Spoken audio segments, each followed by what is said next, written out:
am Zazubaar, and welcome to a very special review. Today, kids, we are going to be tackling the two-part season finale of Series 8 of Doctor Who, which is something I haven't done a video specific to since Deep Breath. And, of course, we did our spoiler thoughts for Deep Breath with a very particular group of people. I did it with, of course, my good friend Dillion McCandless and fellow Demon from Outer Space. Yes. Hello. Well done, Dylan. And also joining us, as they did for that review, Mr. Ian Harrington, a.k.a. Sid Part 2. Hello. And Deadpoolzilla. Yo. So, we're not doing this as an episode of the Demons from Outer Space, because I think this is too big to just focus on one section of that podcast. So we're going to do it as a big old review, and we're going to talk about the two-part season finale to Series 8 of Doctor Who, Dark Water and Death in Heaven, though we're probably going to focus mainly on Death in Heaven, but they're kind of one big story, so it's kind of easy to talk about them as one big thing. Whoa, I just thought of something amazing. What's your amazing thought? What if we did Dark Water here on DFOS and then did Death in Heaven on Geeky Gentleman? No, that's a horrible idea. That sounds like a lot of work. It's way too late. It's way too late in the game to get that going. I'm sorry, I'm drunk. No, it's okay. I should have done that. No, I'm kidding.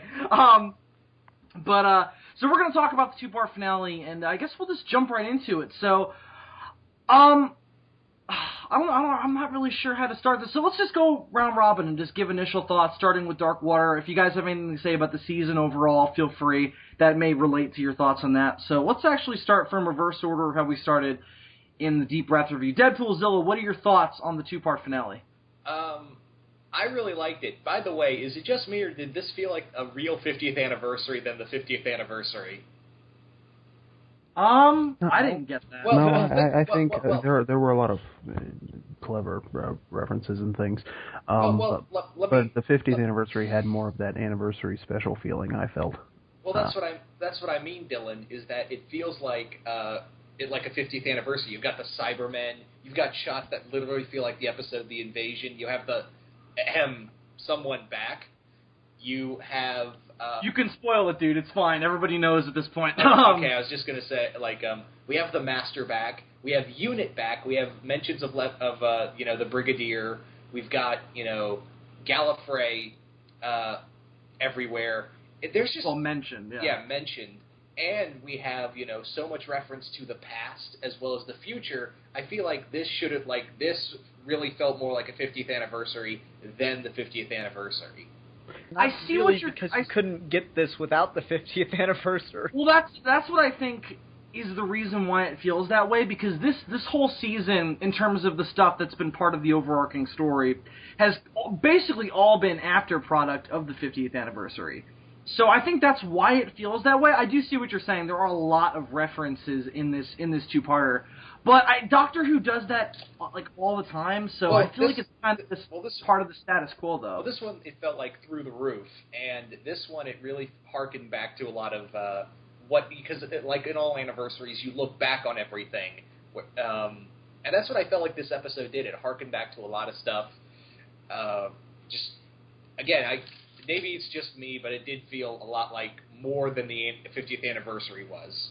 I wouldn't say more, but I definitely see where you're coming. I feel like it's just a season finale of Doctor Who. Well, a very good season finale. Yeah.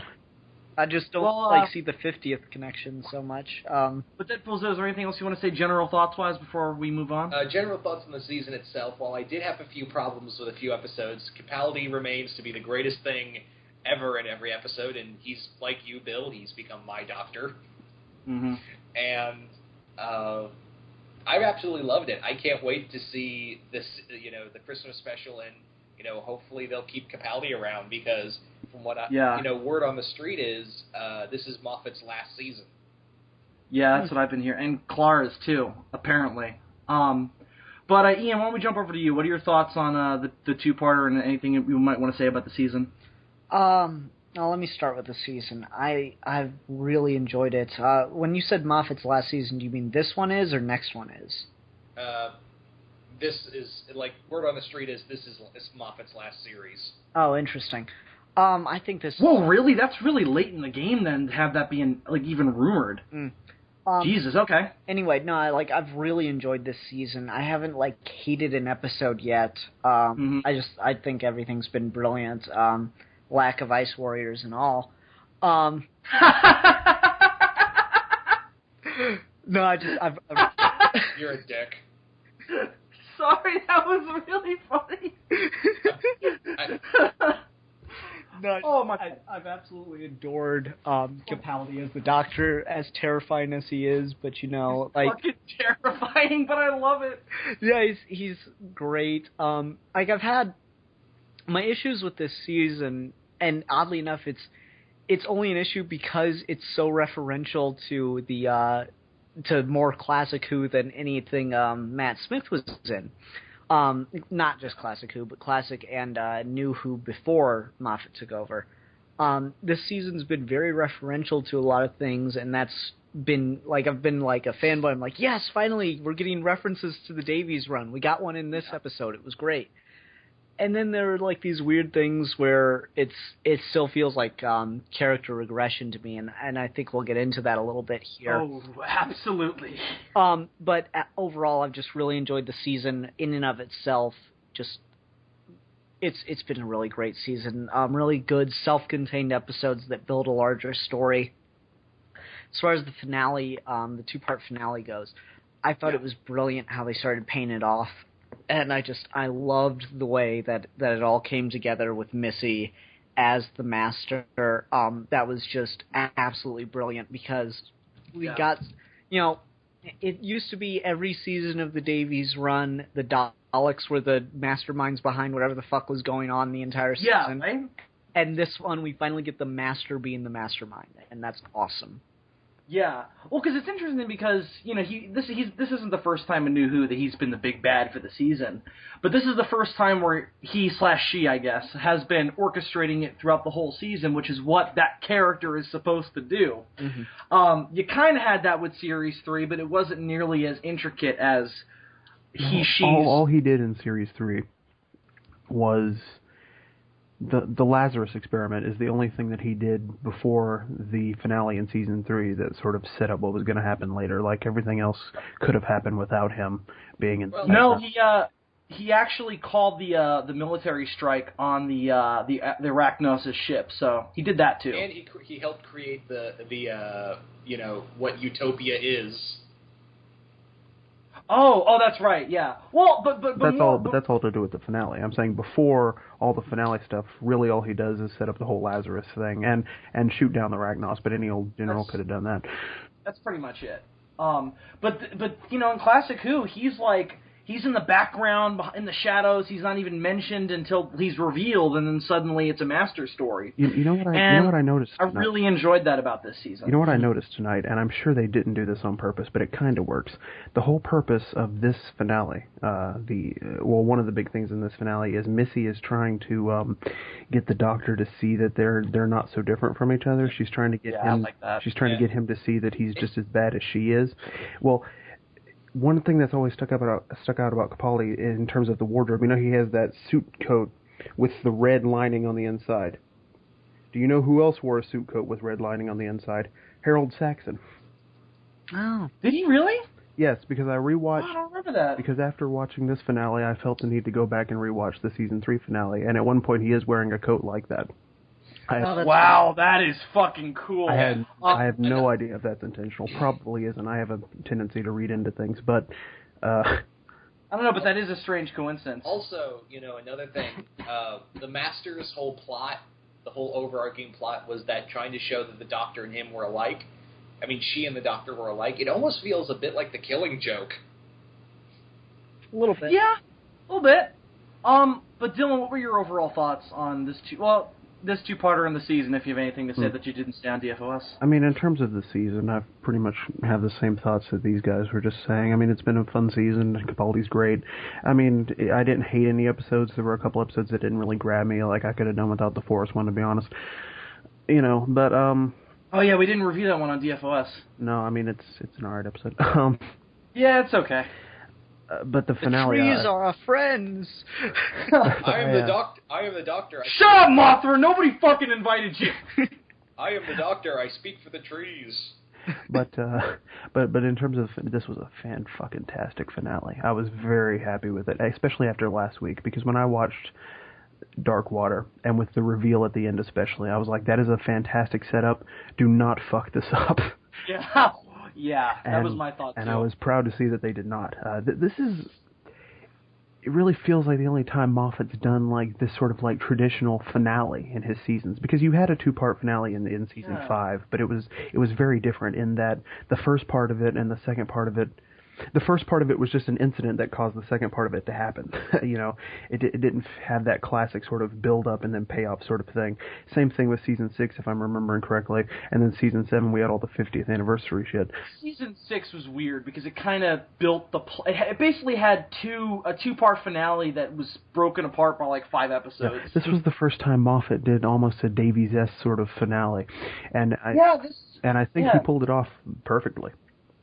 This season wasn't really that crazy with all the paradox time stuff that Matt Smith's run was, which is something I liked about it. I've read a lot of stuff going like that's a really good idea, seeing as how this is Capaldi's first season, and the BBC is like trying to ease people into the idea of an older Doctor and all that, so it was kind of a big experiment. Well, they did the same thing with Matt Smith. Season 5 is baby steps compared to 6 and 7. Absolutely, and I imagine that we'll get that with the rest of Capaldi's run. But let me give my general thoughts, and I can't believe I'm the only one who's going to say this. I was mixed on it. I was really mixed on the 2-part finale.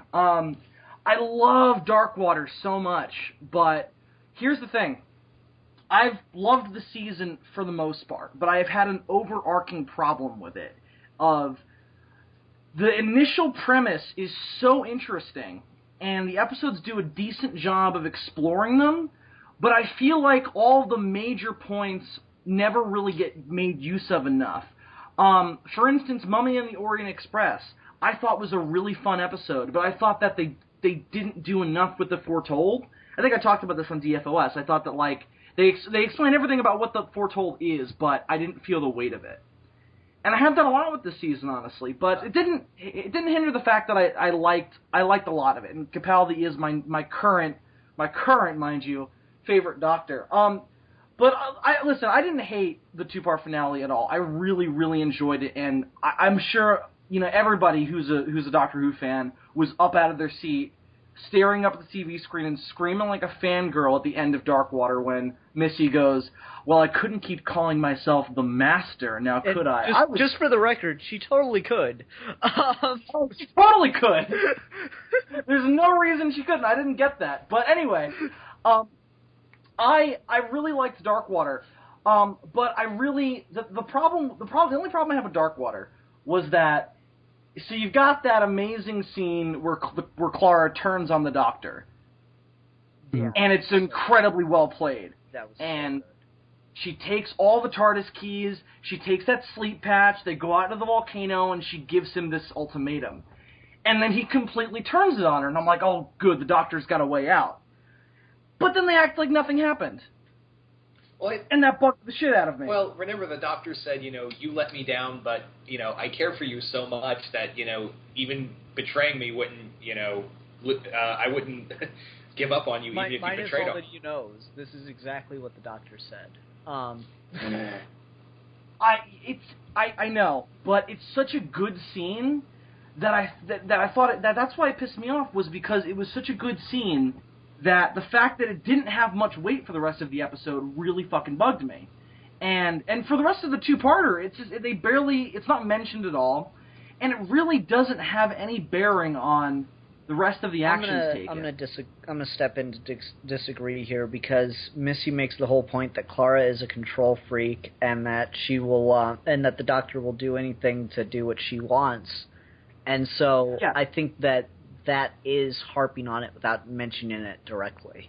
Oh yeah, but they've done that a bunch this season, though. I don't think they had to do that with that particular scene. By the way, excellent payoff with the whole "who was the woman that gave her the phone number" thing. I had forgotten about that.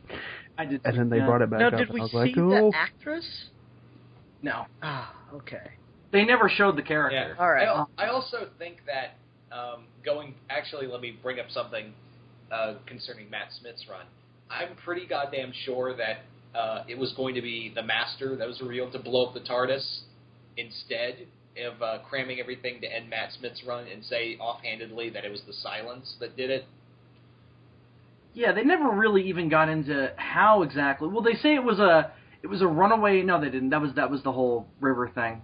They say something about a chapter of that religion that went off. Yeah, that was the Kaveri. That was the ones that created River, and they're the ones that blew up the TARDIS.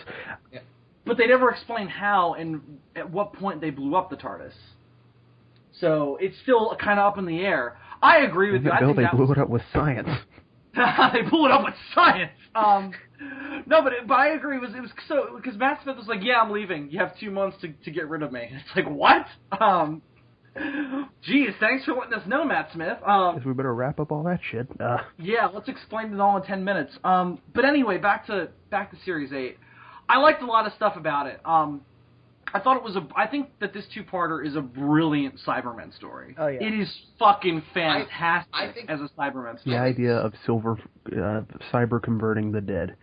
Oh, genius. Which caused me to affectionately refer to this two-parter as Night of the Silver Dead. Oh, that's right. Brilliant. They're coming to get you, Clara. I really like the payoff of Clara pretending to be the Doctor in that 2D thing where she got to pretend to be the Doctor again, and this time she's much better at it. What do you mean? Well, like, remember a couple episodes ago she was pretending to be Flatline, right. Yeah, and she was just kind of okay at it, but now, like, she totally fucking sold it, and, like, for a second I was wondering, is she really the Doctor? That's what I thought, because here's the thing that fucked with me. The opening credits played it like she was the Doctor, and I was like, no, they're not going to do that, are they? And that was the other thing that I thought was kind of weird about it. This episode was it was very strangely paced, I thought. Yeah. It was kind of like, so the Master is back. Okay. And now we're going to do all this weird kind of comedic stuff. And I thought it was kind of, not in terms of the Master, because that's gonna come up when the Master is in an episode. But that intro was very strange. I don't really understand the purpose behind that. It was hilarious, but I just thought it was a really weird way to open the finale of the season. Yeah. I also would like to say that this is probably the best modern Cyberman story.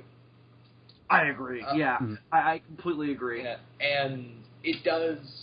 I mean, that makes a lot of sense. And even in Nightmare in Silver, remember when Porge said, "How do you fight an army that uses your dead as spare parts?" Yeah. Oh yeah.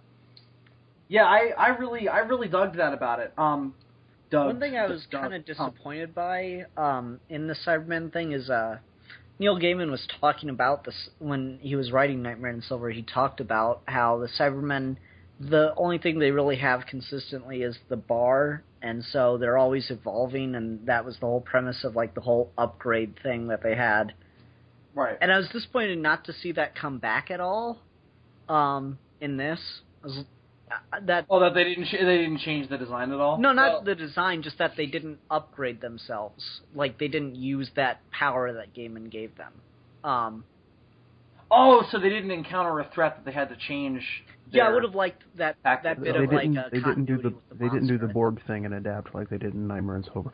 Well, they don't get to do much fighting, unfortunately, in this episode, because once the Master's plan finally gets off the ground, you know, it's kind of it. And the Doctor's already found a way to, or the combination of the Doctor, Danny, and Clara have already kind of found a way to stop it.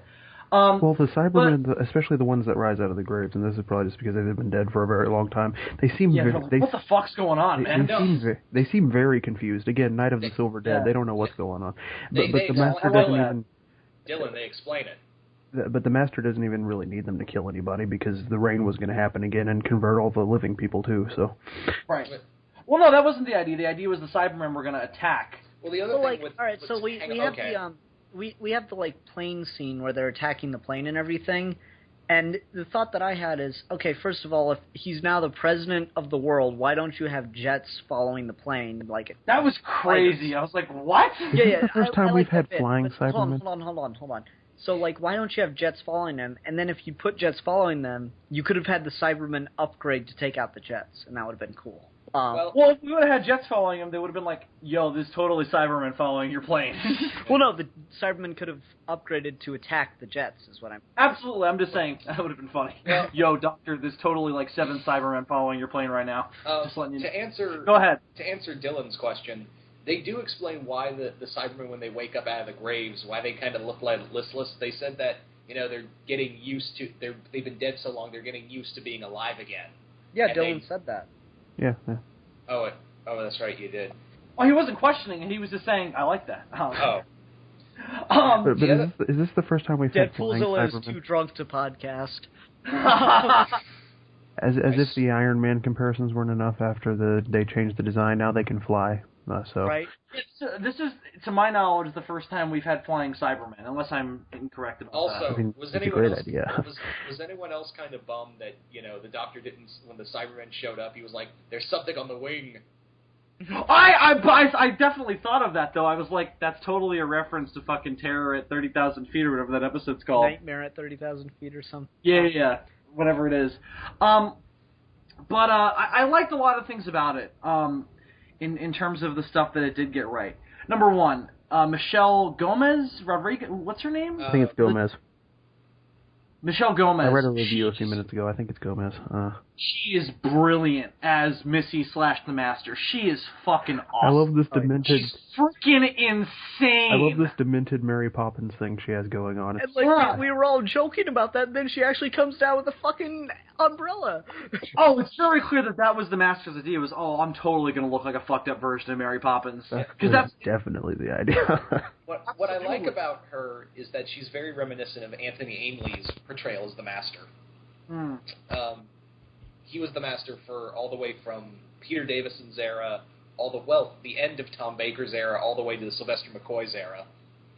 Yeah, he was the Master as long as Baker was the Doctor. It was for 8 years, I think it was. No, he was only the Master at the end of Baker's run. No, I'm saying he had this as Baker. God, language, man. This podcast is fucked, man. No, I'm kidding. I love the scene where she's taunting that scientist whose name I can never remember, the bow tie one. I was so glad she died, and not because I don't like that character. I do like that character, but wasn't that? What was that? I was about to say isn't that Kate's sister, right? No, it's just her assistant. I don't think they're related. And then I thought she killed Kate, and I was like, they're not pulling any punches, shit. Here was the thing. Ian, you mentioned this in one of your reviews that I listened to. I don't remember which episode. That Stephen Moffat cannot just let somebody fucking stay dead. Everybody's got to fucking come back at the end of an episode. Mm-hmm. And he's been doing that, way too much. And I was concerned, the Master and the Cybermen are going to kill all these people, and then they're just going to pretend like it didn't happen. Danny's going to come back to life. All the people who got turned into Cybermen are going to go back into their graves or whatever. And they absolutely didn't do that. The only person who was allowed to stay alive was Kate. And I was totally cool with that because she got fucking saved by the Brigadier who became a Cyberman. That was awesome. Was fucking amazing. That was so awesome. I wish either him or Danny could have stuck around because when I first saw Danny as a Cyberman, I thought, dude, Handles 2.0. No, that'd have been stupid. I did not want Danny as a companion. I'm glad he's dead. The thing that I liked about having the Brigadier be a Cyberman is since they started New Who, all the fans of Classic Who had been like, oh, you got to bring the Brigadier back. You got to bring the Brigadier back, and they did in fucking Sarah Jane Adventures, but otherwise... Yeah, they brought him back in that. Yeah, but otherwise he never got a chance to come back before the actor died, and the only thing he really got was Matt Smith reacting to, his friend dying. Yeah. And so it's just really cool to see, to see the series giving him another, a literal salute. That was great. It's fantastic, yeah. Deadpoolzilla, you were going to say something? No, I was just going to say how brilliant it was to have the Brigadier back and not have him back at the same time, you know what I mean? Oh, that was brilliant. And I also they didn't feel the need to be Yo, that's totally the Brigadier. It was very like, I mean, you knew it, but they didn't do it in like a super sappy way. It was a quick little thing of like, oh, it makes perfect sense that would happen, based on how they explain who they're able to bring back with the Cybermen.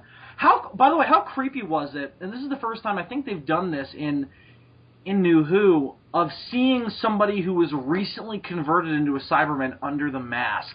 Danny looked so fucking creepy. The only example of that I can think of is the Cyber Woman from Torchwood. Well, we've seen them without the plates on, but only after No, shut up, Bill. Because we are going to spend at least the next 5 minutes talking about the Cyber Woman that punched. Oh no, I haven't seen that episode yet, so don't. But a Cyber Woman punches a pterodactyl. Shut up, Ian. That doesn't mean anything right now. Dude hid her in the basement of the Torchwood base for forever, and they didn't know about it.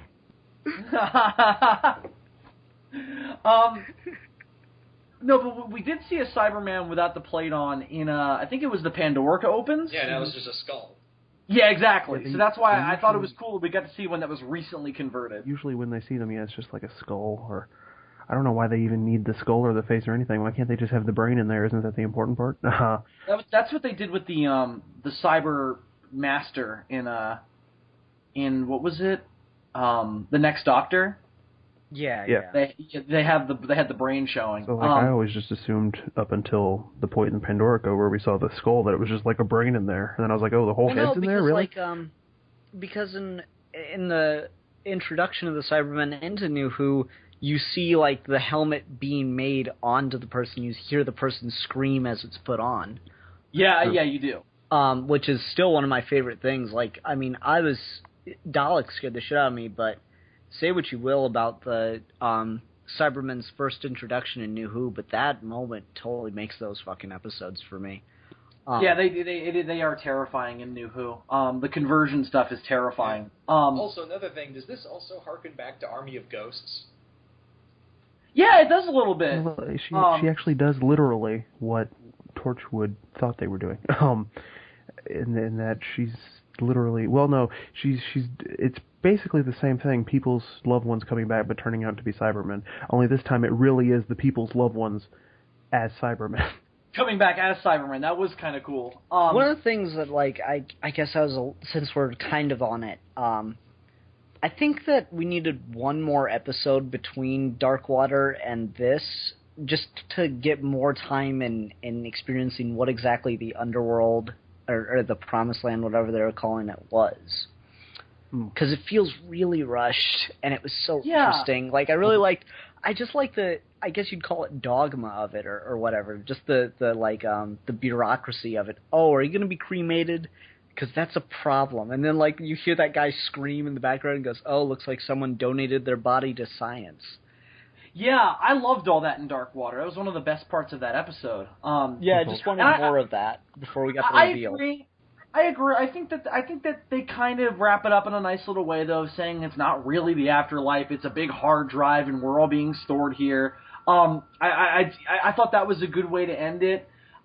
Which felt a lot though I was kind of disappointed that Seb just ended up being an AI. I was kind of hoping he would be something a little bit more cool than that, because I really liked that character. So now we know he's not going to come back. That's another almost a callback, because the whole cloud drive storing people is reminiscent not only of the Bells of St. John, but also of the Silence in the Library. Yeah, I was reminded of that as well. So we've been very positive so far, but I really want to get into things that bugged us, because that's where I have the most to say, because it is a really fun two-parter. It's a pretty good way to end the season, but as is always kind of the case, when it's not a really in-depth, complex, season-long story like Season 6 was, it's kind of like, it doesn't really have like that kind of big, dramatic, like, holy shit, everything makes sense now, the universe will never be the same. It's not really like that. But let's talk about things that we didn't like. In the first place, I would like to start is Clara and Danny. God, that was like pulling teeth. Okay. I have not liked Danny all season. I don't like the character. I think he's an asshole, and I don't think him and Clara work together at all. And that being said, I haven't liked Clara since she started going out with Danny. She's just been a fucking bitch. She's just been super, like, very negative, very, like, it doesn't feel like she wants to be there anymore. And I don't mean the actress, I mean the character. It doesn't feel like she wants to be traveling with the Doctor anymore. It's almost like she's doing it out of some kind of obligation. And that would have been cool if that would have been part of, like, what they were trying to say about it, but I didn't really feel like it was intentional. It just felt like the character has been very negative towards the Doctor since we introduced this boyfriend character. And that's just kind of an after effect. But now with the finale in mind, is it possible that they just started writing her as a bitch to reinforce Missy's thing about putting them together because she was a control freak? But even if here's my issue though. I'm not saying it's not interesting. I'm just saying it's kind of a bummer because I liked Clara in Matt Smith's run. And I didn't, you know what I mean? It's like, I really liked that character, and then she's almost made to be unsympathetic and unlikable just for the sake of the story or just for the sake of saying something about the Doctor. And I didn't really like that, you know what I mean? Because she's been given a lot of screen time and a lot of good stuff to do this season. She's got a lot of independent companion stuff to do that we always like to talk about on these reviews, where it's like, oh, the companion got to do something and not rely on the Doctor. Yeah. That's kind of been the point of this season. And I liked that. Flatline was a perfect example of that. Flatline was all about that. And now it's like, it kind of feels all for naught because I don't like Clara at the end of this. You know what I mean? That's kind of my issue. And not that the Doctor and a companion has to end on a positive note. Like that doesn't always have to be the case. I'm kind of reminded of Water of Mars in that way. Not that she was a long-standing companion, but it's one of the few Doctor Who episodes that has a really fucking downer ending. This one's I see what you're saying. I don't have as much of a problem with Clara because I feel like she's been conflicted this whole season, and you know, to be fair, her story's not done yet. That's why Santa Claus showed up. Yeah, but Santa Claus came in to calm all Doctor Who fans down. Don't worry, it's not over yet. But like, got to mention that. Santa Claus. Clara wasn't the biggest problem for me. I didn't like Danny very much. I ping-ponged on Danny quite a bit, but once he started just being mad at the Doctor for, like, giving orders and stuff, I'm like, where the fuck is this coming from? Like, I didn't see the officer thing that he kept saying, like, this is who he really is. I just didn't see enough of that, you know? Yeah, exactly. Well, the sad thing is, I started to like him a little bit in Dark Water. The stuff with him being dead was very interesting. I like him a lot dead. And so I feel about it too. Especially now that he's not coming But then they bring him back as a Cyberman, and it's back to the same shtick, and then there's all this stuff about Cybermen may not have emotions, but they can still love. And I'm like, what? I just never felt comfortable with their relationship, is the thing. So I just never really bought or never wanted Clara to have this kind of like, no, he's the end-all, be-all. It got kind of disturbing. Like, you know what I was reminded of? I was kind of reminded of what we said about Rose in Season 2, where it almost gets kind of creepy. Yeah. In terms of how Clara feels about it, because I'm not saying like Danny doesn't feel that way, but it's almost like I will never say those words to anyone again. It's like, calm down. You're not even out of your 20s yet. Fucking relax. There's that, but I don't know. Just like when Danny tells him, like when the Doctor gives him the speech, trying to convince him that, you know, turning off your emotions isn't the right thing to do. Yada yada. I was like, okay, yeah, cool. Because now Danny's going to finally come around. Danny goes, oh, you're just trying to use me, and yes, sir. I'm like, oh, my God, you fucking asshole. Right? And the Doctor, like, walks away because he realizes there's no convincing him. Yeah, absolutely. And that was my issue with it, was like, where did that come from? Because he knows what it's like to be a soldier, and the whole world hinges on what he knows. Why is he being a dick to him right now? I'm assuming he's got this problem with what he perceives as militaristic authority, because it is what caused him to kill the child in Afghanistan, which is fine if they had elaborated on that a little more, which they don't. Just for the sake of argument, it wasn't militaristic authority, as we clearly see, that caused him to kill a child. It's the fact that he fucking threw a grenade into a house. It was his own. It was entirely his fault. I mean, he didn't do it on purpose. He's not a bad person because he accidentally killed a kid, but I don't understand why he seems to blame that trauma on his commanding officer, who he's now kind of implanting on the Doctor.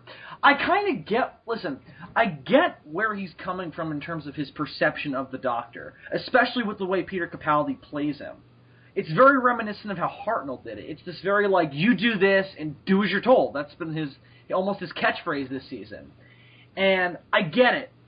I desperately wanted there to be a scene between them, though, where the Doctor made some kind of mention of him fighting in the Time War, where he's like, hey, asshole, I've been a soldier, too. I get it. Mm-hmm. I wanted there to be some kind of moment between them, and we never got it. That really, really bugged me, because it's like, the show's called Doctor Who, and if you're gonna give a lot of screen time to a character who doesn't like the Doctor but isn't supposed to be a villain, at some point they should come to some kind of understanding. And I don't feel like that moment ever came. Yeah, just here's the thing. It wouldn't have been as big a problem if everything didn't hinge on Danny doing what he does at the end. Absolutely. I don't believe that the Doctor would trust him to do the right thing at that point. No. Oh, why couldn't the Doctor have just given the Cybermen the exact same order? Hey, go fly up in the air and blow yourselves up.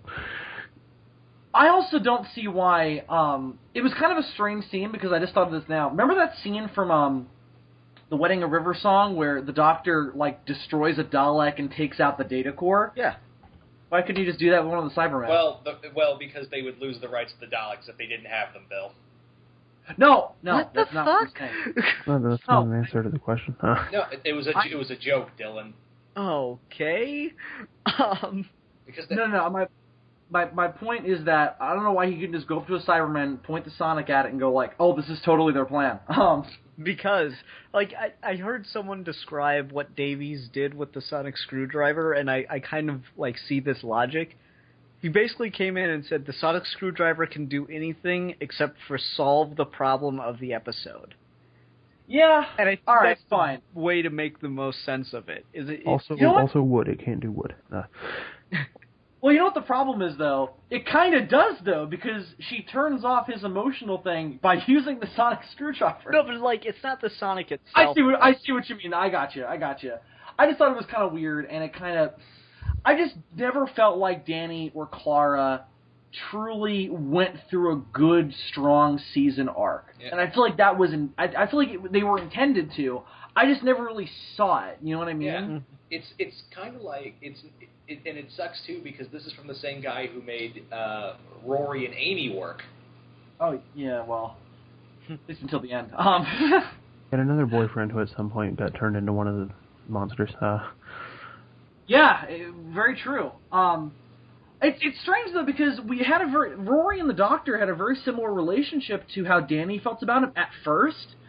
But, they had a moment, and then they were friends.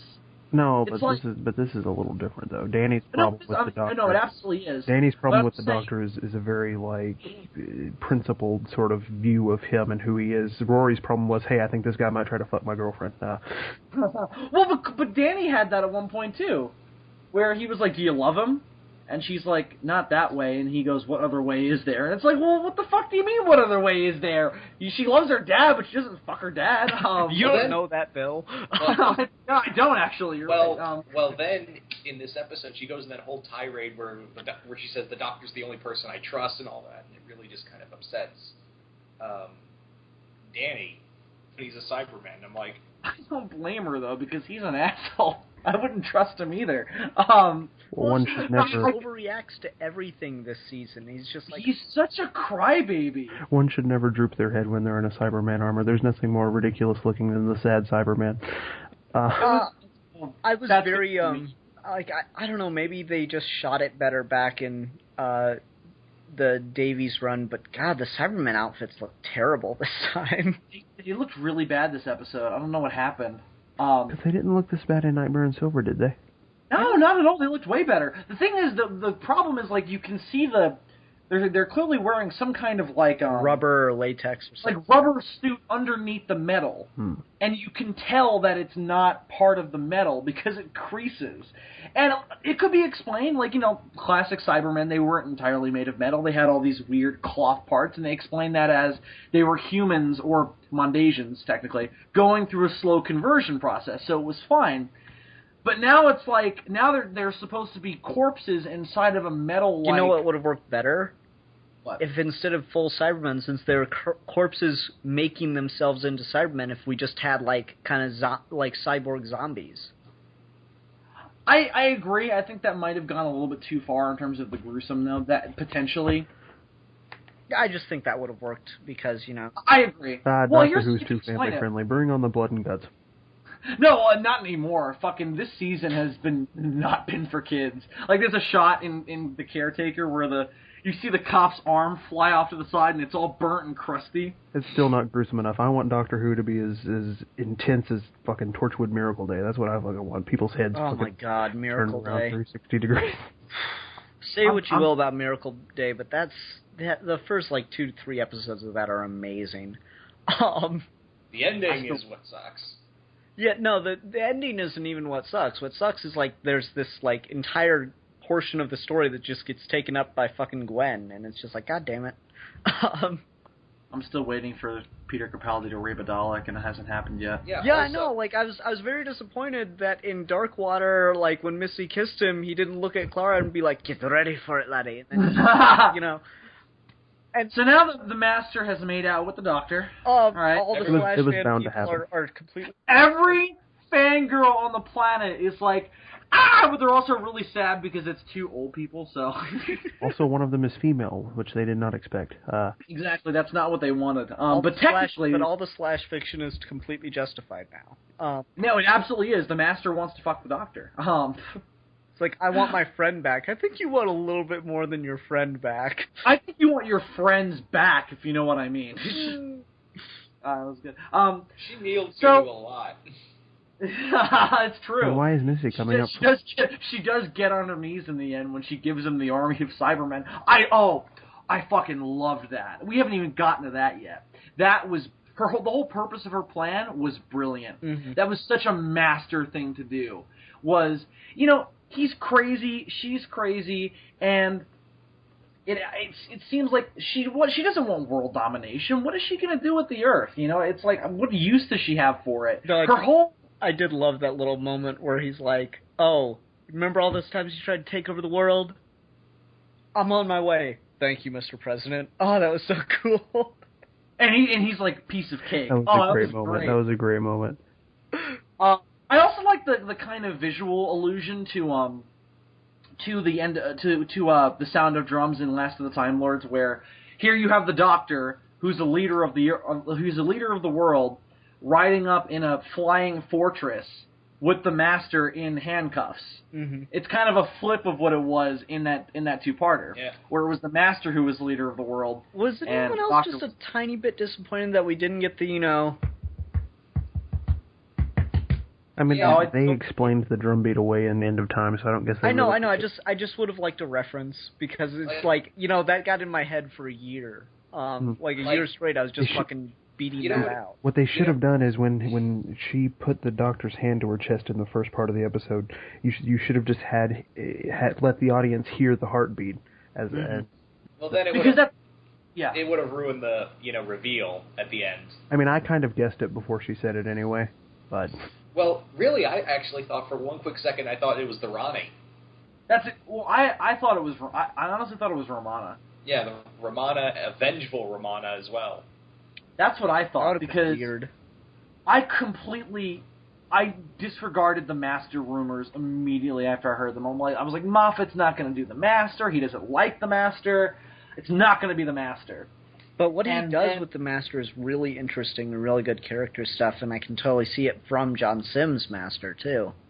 Yeah, I like that, because Moffat's... I read a quote where he was like, it's kind of dumb for the Doctor to have an arch nemesis, and I was like, how is that dumb? And he said, oh, I love the way Russell did it by making him a psychopath, and I was like, all right, cool, and then that's exactly what he did with her, was... he made his version a fucking psychopath. Because then Moffat kind of did the same thing in Sherlock with his version of Moriarty, to be honest. Yeah, oh, that's a good point. Also, ever since The Dark Knight, the villain's just crazy. Also, have you noticed that the Master seems to always have the same MO in New Who? All of his plans involve turning the human race into something else. The first time. Holy shit, that's right. The first time he turned the future humans into the little flying ball things. Second time he's like, fuck it, I'm going to turn the whole planet into me. Third time, the Night of the Silver Dead, why not? That's true, I never thought of that. I was thinking the same thing, actually. I guess that's part of his or her character, though, where it's like he's trying to mold... this is why transgender people don't deserve equal treatment, because they make pronouns a bitch. Yeah, it's true. Fuck that shit. No. Sorry. It's, you know, let me just say, if we do have anyone transgender, I don't actually think that. I just really like that joke. Yeah, I appreciated that joke. Because it is a pain in the ass. But I think the whole purpose of it is, like, you know, he's the master, and he's trying to endow his viewpoints and his control over the whole universe, so he's trying to turn the whole universe into his playground, so to speak. So I think that's why that's always what he's trying to do. Unless he's just trying to steal the Doctor's body to get the regeneration. I love the line where he's talking about how his army of Cybermen will rage across the galaxy and convert everybody, and it was very similar to the missile plan that he had in the three-parter in season 3. The other thing you got to look at is the whole end game of it was that, again, it felt a lot like Killing Joke of the whole, you know, we're the same and, you know, one bad day is all it takes kind of thing. And at the end, it was all a birthday present for the Doctor. That was great. I thought that was really, really fantastic. I heard a fan audio drama, not a drama, it wasn't full, but it was like short, of a guy who did really amazing impressions of a couple of the Doctors, and it was the second Doctor meeting the 12th Doctor. It was fantastic, and there's a mention in it of the Doctor's birthday, and I thought that was really funny that they brought that up in this. If you guys haven't, I'll send that to you guys later on. It's really, really good. It's a little bit meta, because it almost feels like the Doctor knows that he's a fictional character, but it's still really good. Yeah. Also, the Master says, "Oh my Gideons," in this episode. What's that from? That's Patrick Troughton's catchphrase. Oh, okay. Yeah, I really liked her plan and how that all panned out. I just thought that reveal at the end of Darkwater was one of the absolute best reveals in television history. Oh my god, it was so good. She only made one mistake at the end, though.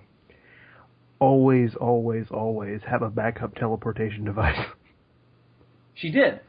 No, at the end she got shot by the Brigadier. No, doesn't she teleport away? Yeah, she totally teleports away. At the last second as the Doctor's about to kill her. But then they turn around and the Brigadier's standing there and he has his gun out, right? No, he's just pointing. Well, why did they turn around right at that second? No, he's pointing at Kate. Yeah, but Dylan is right. The Brigadier did shoot the Master, but the death has never been the final answer for the Master. No, I swear to God, she totally teleports. No, because like when she hits someone with the device, they turn red, and I'm pretty sure that same thing happens with the Cybermen, that they go like red or whatever. And when she teleported earlier, she turned blue. But the Cybermen's energy beams are blue, the things they shoot out. Yeah, but the special effect that they show of her disappearing is the exact same special effect of when she was teleporting away earlier. Also, I read a plot synopsis somewhere, and it said she got evaporated, or not evaporated, disintegrated. Oh, does it? Where was that? Yeah. Let's face it. We're pretty divided here, so I'm going to say that it's totally up to interpretation. And hang on, let's find out. I'm gonna look it up. I mean, she designed these Cybermen. This is gonna fucking bother me now. She's designed these Cybermen, so she could have very well put in like a device, like if one of them tried to shoot her, it would teleport her instead, or something. I mean, there's that, but I don't think the Brigadier shot her. I think honestly that she like programmed the device that if it's shot at her, she'll teleport away. Okay, because I think the Doctor presses the button to kill her, and she ends up teleporting. The phrase that I'm about to say is obviously always to be taken with a grain of salt, but according to Wikipedia, The Doctor prepares to kill her to spare Clara the trauma of doing the same, but she is seemingly disintegrated by a Cyberman, revealed to be a converted brigadier. Let's bridge Okay.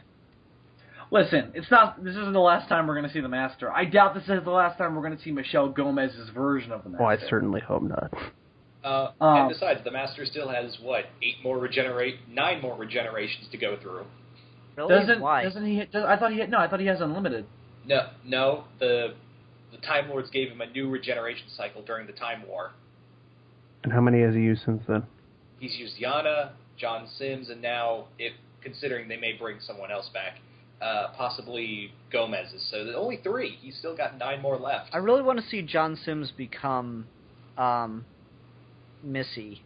They rarely show the Master's regenerations, though. Yeah, but I'd like to see a flashback, just because that'd be fun.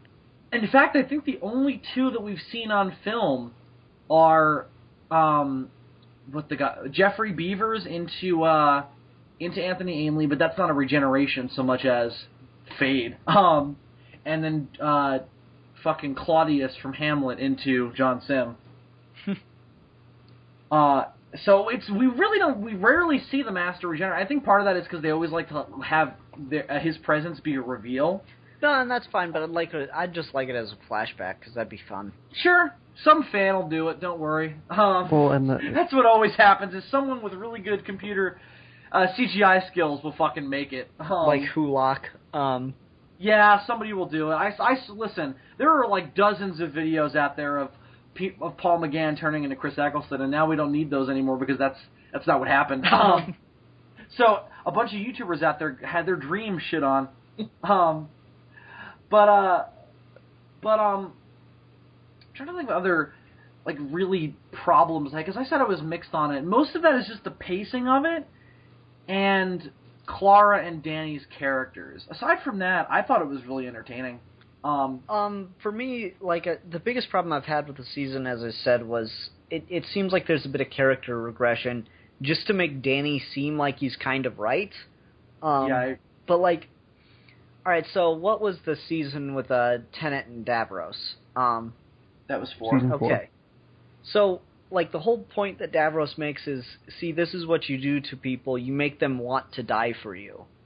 And, yeah, that was really interesting, great character stuff, and it was this big moment for the Doctor's character and all that stuff. And here we're kind of getting the same thing, but Danny's, turning it around on him. He's like, you're doing that on purpose. I just don't believe him, even though we've seen the Doctor do that a couple times this season. Yeah. I believe that he believes that, but I don't think he's justified. Well, here's the point, though. He's not absolutely right. He's half right. He's got what the Doctor's doing right, but it's not in context. Every time the Doctor has done that this season, it has been with the understanding of there is nothing else I can do. So I'm not going to waste this person's life. I'm gonna have their death mean something. Mm-hmm. That's what happened in Into the Dalek with the soldier who got killed by the Dalek antibodies. His death meant something. I'm trying to think of other examples. The other thing is that I feel like this Doctor, Capaldi's Doctor, is mentally and physically exhausted that he can't save everyone. So save what you can. Exactly. Maybe I disagree with that though. Well, his Doctor is certainly more of a realist than, say, the 10th Doctor was. The 10th Doctor would be like, no, nobody's death is... Okay, yeah, I understand that. To your example, Bill, in the Foretold with the fucking guy that's a professor and about to die, as the Doctor's telling him to describe the Foretold as it's coming after him. Yeah, so that they can get data. Yeah, totally. That's. Tennant would have never done that. No, not at all. But still, at the same time, that it's this weird line between when is it character regression and when is it this Doctor? You know. I think it's more of this Doctor, though. We've also got to realize that it's been over 1,000 years since the majority of New Who that we've seen in terms of the Doctor's timeline. Because if you think about it, technically, the longest-running regeneration was Matt Smith. Yeah, I know. He was the Doctor for 1,100 years in canon. Right? So... And one thing I really like about that... crazy! One thing I really like about that, all someone needs to do is come up with a gimmick to get Matt Smith off of Trenzalore, and you can have Matt Smith come back and play the Doctor anytime as long as he's alive. I mean, well, you've also got those 200 years in between Wedding River Song and the rest of Series 6. So listen, that's never been a problem in terms of Doctor Who, where does this Doctor come from? No, it's just, like, no matter how old, like, at a certain point, they get too old, like, Patrick Troughton. Oh, I see what you're saying! Yeah, Patrick Troughton was really cool and everything, but he came back way too late. Like, when he came back and did the episode with Colin Baker, he looked too old to do it anymore. He didn't look like he did when he was the Doctor, when he regenerated. So, Absolutely. No matter what, Matt Smith can come back no matter how old he gets physically. Absolutely. I see your... Fuck that example. Fuck the fucking example with Patrick Troughton. Tom Baker doesn't make any goddamn sense. Well, but that's not the Fourth Doctor, though. That's some potential future incarnation. Yeah. Whatever. It's not the Fourth Doctor. Fuck you. That scene makes no sense. No, Don't justify it. Listen, it's not supposed to make sense. It's the fucking end of the 50th anniversary special. Nobody fucking... Listen, it might not even be in continuity anymore that the future's been changed. Who fucking knows? It's all... No, Doctor Who doesn't make any fucking sense. The theory is... It's maddening being a fan of this show. Theory is you can't tell what's real and what isn't. The theory is the Doctor finally gets done saving every fucking person in the entirety of time and space, and then retires and takes back an old face for some reason and becomes a curator. I don't know. Fuck it. That's the theory. But here was the funny thing that I just thought of when you said retire. There's a line in Name of the Doctor that I fucking love, where the Doctor goes, "I always thought I would retire, take up beekeeping or something," which is a fucking awesome reference to Sherlock Holmes, because that's what Sherlock Holmes did when he retired. He took up beekeeping, so I thought that was fucking a really good reference to Sherlock. But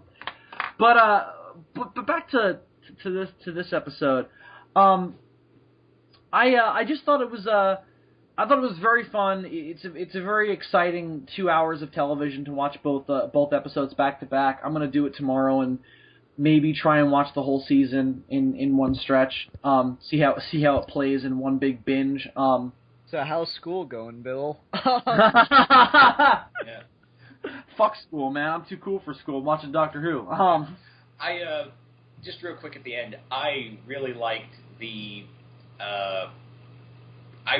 how the Master at the end was kind of like, got you, bitch, with the whole lying about the coordinates, and the Doctor. Oh, we have to talk about that. Yeah, it's so sad when they're both lying to each other. Oh my god. Oh my god.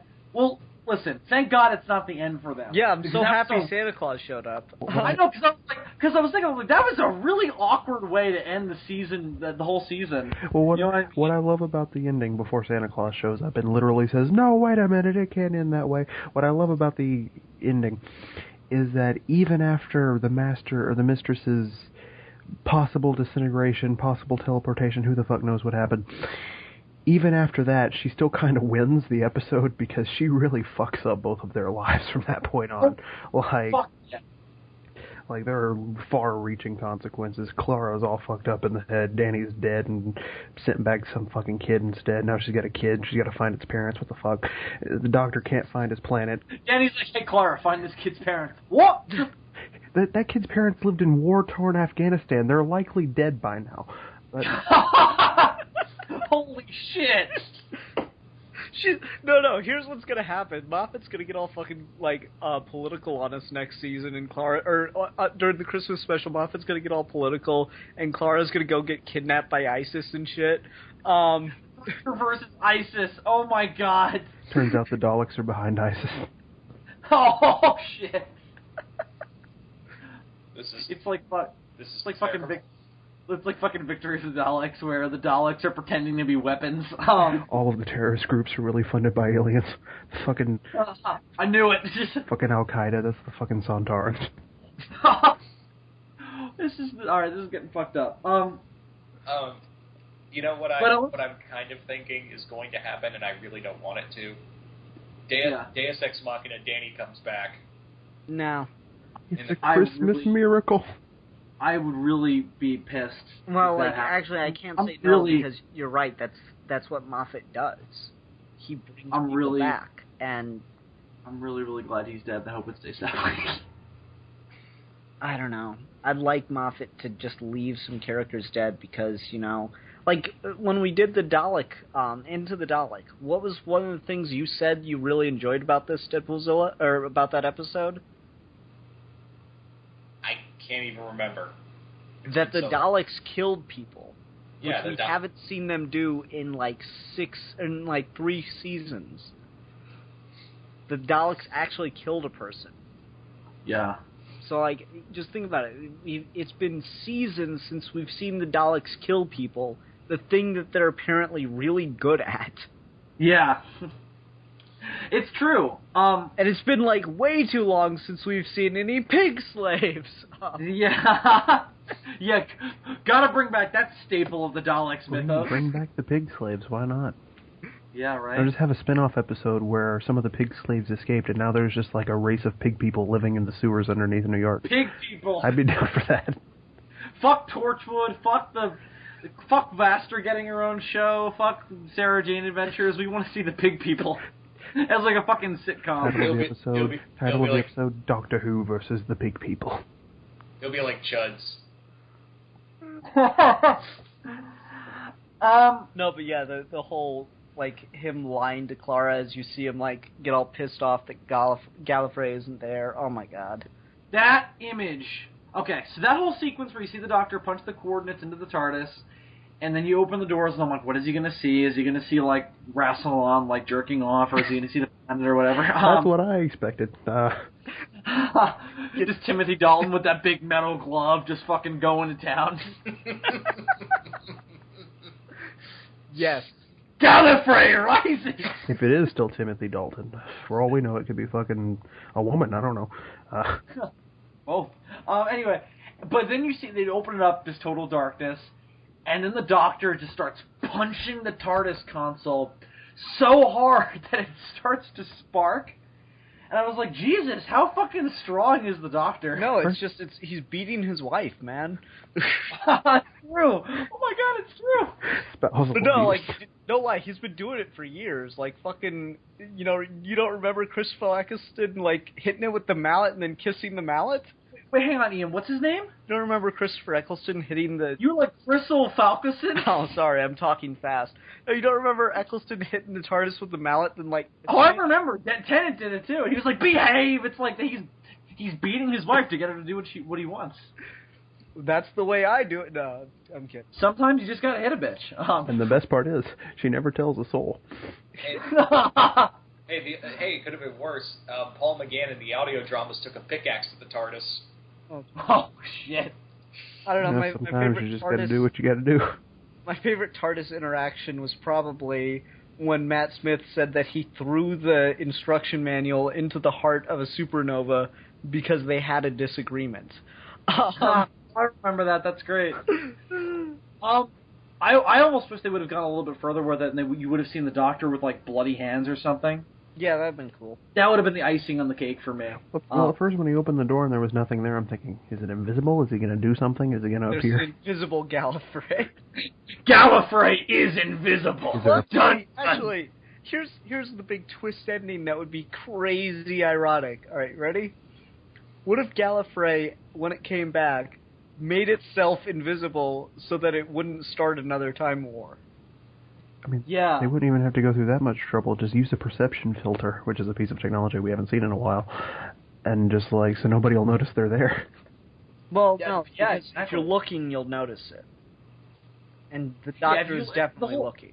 The perception filter just makes it so you see it, you just don't pay any attention to it. That's what they do in that Honestly, episode. At first I was like, when I thought that it was actually going to be there for a minute, I was like, well, why the fuck couldn't he find it? Yeah, exactly. Well, no, like, she says it was in its original place, he just never thought to look, because that's too easy. Right. Well, I think he would have been like, well, how the fuck did it get back from that dimension? I saw it disappear. I fucking put it there, and now you're taking it out on me. What are you doing? I thought you were my fucking friend. Yeah. The other thing is that they were very vague on how Missy escaped, as well as, as well as where's her TARDIS. I was about to say the exact same thing. That's right. The Doctor says she must have a TARDIS, but where is it? Well, they maybe the building where she set up that institute with the floating bodies. What if that's a TARDIS? Because they did mention that they used bigger on the inside technology to hide it inside of that building. It is absolutely bigger on the inside. It's got to be, because it's a fucking church and it's like it's the size of a fucking like warehouse. That would be cool. I mean, listen, the Master has had weirder TARDIS looks before. He came out of a truck in his first episode. Came out of a grandfather clock in another one, which just would be awkward, because, I mean, like, where the fuck's that going to appear at that's going to be natural? It's like, we're in the middle of a desert, there's just a fucking grandfather clock next to a police box. What the fuck? I was about to say, to be fair, a police box isn't exactly better, depending on the situation. Yeah, but it's broken. We've acknowledged this. Yeah, exactly. It's become a staple, but it's like, why is there just a random blue van on Gallifrey all of a sudden? That's not ambiguous. No, in the you know that Doctor Who anime that's floating around on YouTube that's been floating around on YouTube for years, where it's like the Third Doctor and all that, he beats the shit out of people. The Master shows up in a fucking soda machine in that. That was the weirdest one. It's like, where does the Master come up with these ideas? It's like, I've disguised my TARDIS as a cactus. And it's like, dude, we're in the Pacific Ocean. What are you doing? Well, they can't pick it, can they? Isn't it just whatever the TARDIS thinks makes the most sense? Well, it's obviously not that, because some of the things it's chosen do not make the most sense. What else has it chosen that don't make any sense? I mean, somebody just, like, what was the grandfather clock one we were just talking about? Fucking. That makes sense, depending on where you are. Okay, anyway. But anyway, do they ever explain that? Do they decide what it looks like? I mean, I suppose you could. I mean, I suppose there has to be there's a whole episode for you right there. Once we get like a breather from all this heavy shit, there should just be an entire episode about like the TARDIS accidentally changing to like accidentally having the chameleon circuit function for once, and then just the Doctor spending the whole fucking episode trying to figure out how to make it go back. Because he likes it better that way. There was an episode where, in Colin Baker's one, where he fixed the chameleon circuit and it turned into an organ. I was about to say something, and I fucking completely forgot. Damn it. Oh well. Well, let's wrap up, boys, because we're really, really far in, and I don't really have much else to say except that there are a couple of things I want to mention on Darkwater that we haven't mentioned. I didn't expect Danny to die in the first place. That was a really great way to open it. Yeah. What else? The concept of Darkwater is awesome, and another really good reveal. Because everybody knew the Cybermen were going to be in it already, but it was a really cool reveal. Well, you didn't, right? But I knew already. But I was like, oh, they'll come in later on. But I didn't think the skeletons were going to be the Cybermen. I thought that was genius. Like I say, man, avoid news and trailers as best you can. It always makes it so much better. Well, I thought it was a good reveal, despite the fact that I knew that it was the Cybermen. Yeah, I really wish they hadn't put that shot. You know, when at the end of the episode, they'll be like, "Next time on Doctor Who." Next time on Doctor Who. They put a little shot in that little teaser trailer for the next episode that showed Cybermen coming down the steps, and I'm like, why'd you do that? Because there's that great moment in the episode itself where he says, "I feel like I'm missing something obvious," and he goes out and the doors close and it's the Cybermen eyes. And I'm like, that's a much better way to reveal it to your audience than just putting them in the fucking trailer. Yeah, I agree. Like, they kept them... Like, I could not get over how good that Master reveal was kept secret, because everybody was convinced that it being the Master would have been too obvious. So everyone's like, oh, who else could it be? Could it be fucking Romana, Mirror Universe Clara? Is it the Valiard? Anything like that? But anyway, if it were Mirror Universe Clara, she would have had a beard, Bill. God. Right, my bad. I'm sorry, Ian. I fucked up. It's very true. But anyway, I think that's really gonna wrap it up. Unless we have anything else you have to say about this two-parter. Darkwater, like I said, I really liked a lot of the stuff that went on in it. I just wish we would have gotten more time with this, world that we've been setting up. So I wish, either we'd spent more time in, quote-unquote, the afterlife or the cloud server, whatever you want to call it, as either throughout the season or just in Darkwater itself. I don't know. I was disappointed by that. They set up a really interesting idea for... Because it's a whole thing of like, well, the Doctor's never fucked around with the afterlife before in the series. I know there's been... Yeah. I'm Deadpoolzilla, I know you've mentioned audio dramas where he has. But I remember when they talked about, maybe we'll talk about where regeneration comes from. No. Nope, we'd never get that. I'm assuming that'll be later on in Capaldi's run, because that's a huge part of the first episode, and it never comes up again. Well, no, it does. Not necessarily, because in Robot of Sherwood, and I posted a clip of this from the episode review. In Robot of Sherwood, you see all these pictures of Robin. Oh, I know what you're going to talk about. Yeah. Yeah, you see all these pictures of Robin Hood pop up, and there's one from when Patrick Troughton played Robin Hood, and like we'd think it's just a little fun little shout out, but if they are focusing on the Doctor having seen the face before, that seems important. There was a rumor that there was going to be an episode where they went back to Pompeii because the Doctor remembered that's where he saw the face before, and he was going to run into Donna again or something. I heard that rumor a long time ago, so I don't know, maybe that'll happen in the next season. Who knows? Actually, let me just mention something. So I was at a Barnes & Noble a couple weeks back, and I was just, killing time looking through their Doctor Who stuff, and they had, a book about the Doctors. And they didn't have much for Capaldi, because the book had only come out, just after the Christmas special. And the only thing they have on Capaldi is he bears a striking resemblance to whatever the fucking character's name in the Pompeii episode was. Yeah. That's weird to put in a book. It's like, the next Doctor. We've seen this motherfucker before. It's like, thanks, guys. The BBC reuses actors.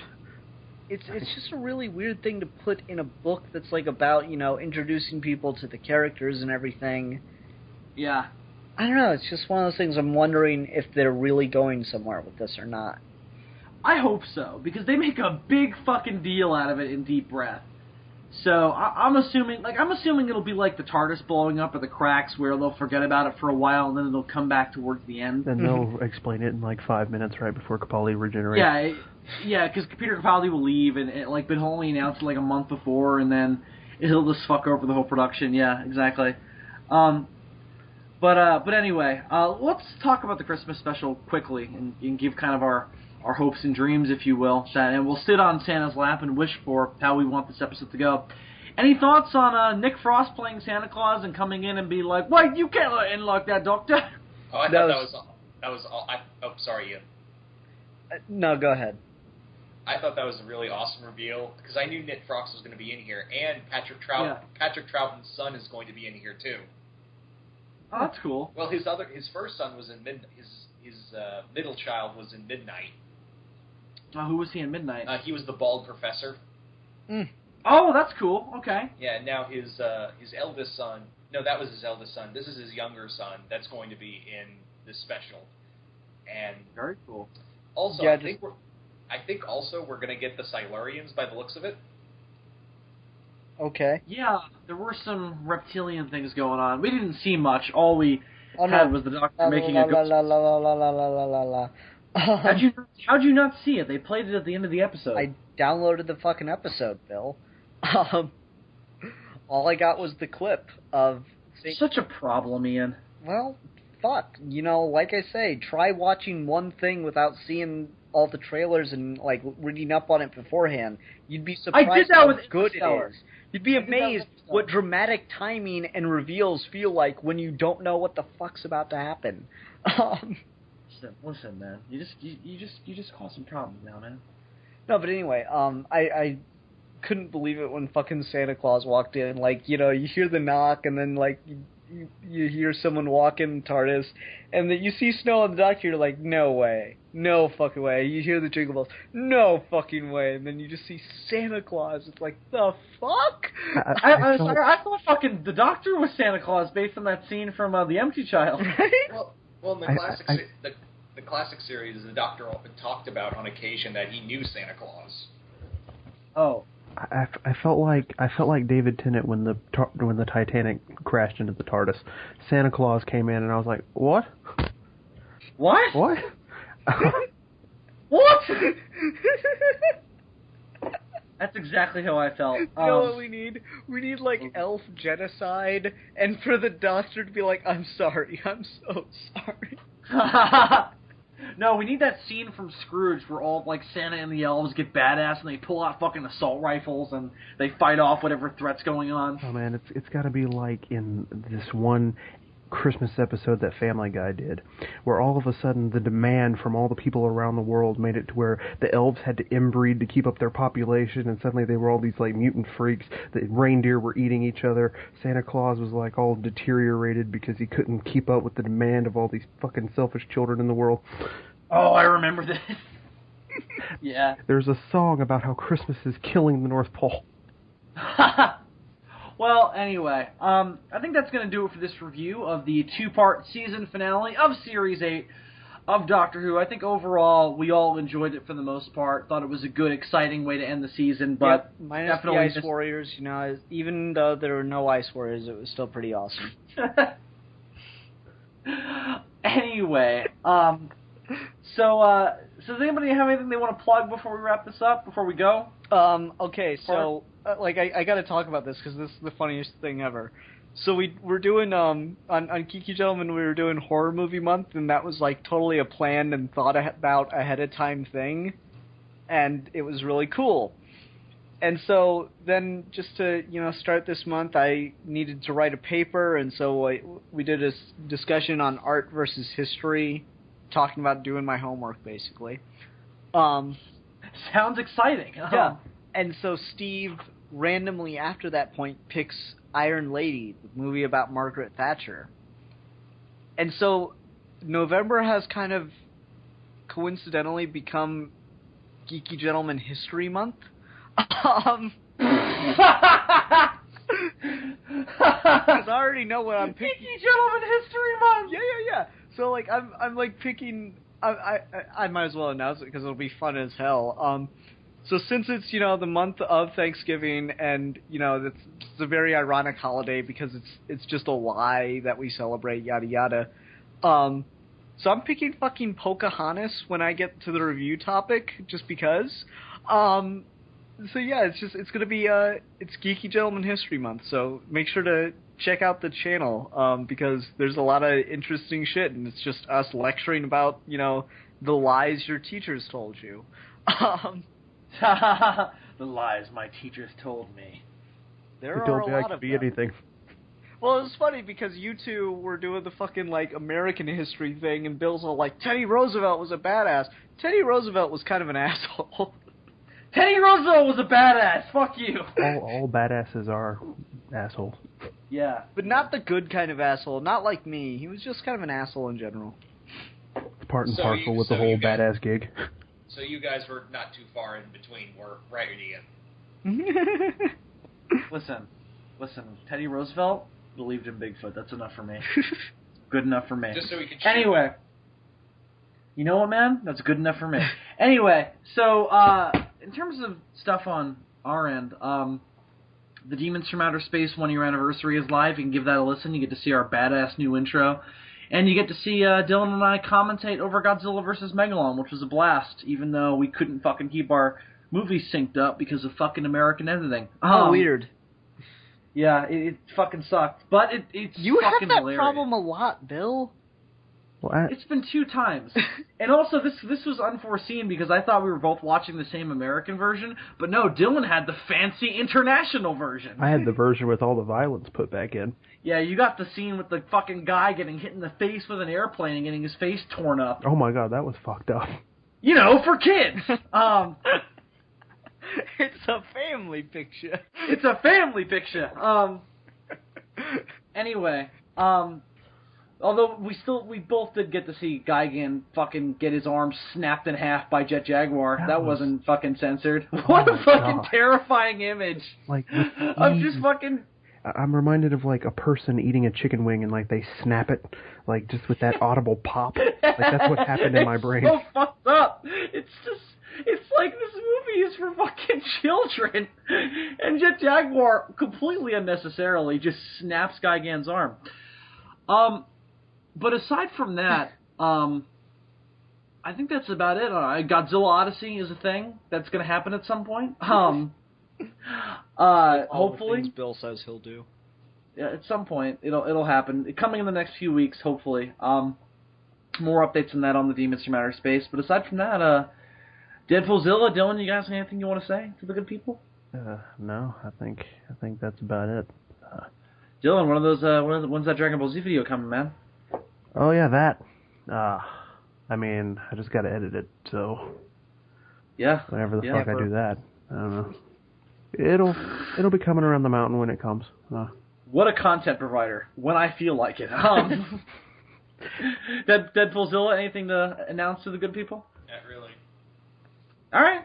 So in that case, kids, I think that's going to do it for our review of the Season 8 finale of Doctor Who. Thank you very much for listening, as always, and be sure to support your local Gallifrey, as you always should. They died for your sins, man. So I would go out there and I would support my local Gallifrey, but I can't find it. I got directions. I got directions from this chick, and they were totally wrong. Wasn't there? So I started punching my car right in the hood, and I was arrested for fucking public weirdness, because that's a law now. Last time I trust Scary Mary Poppins. That's all I have to say. It's last time, boys. Last time.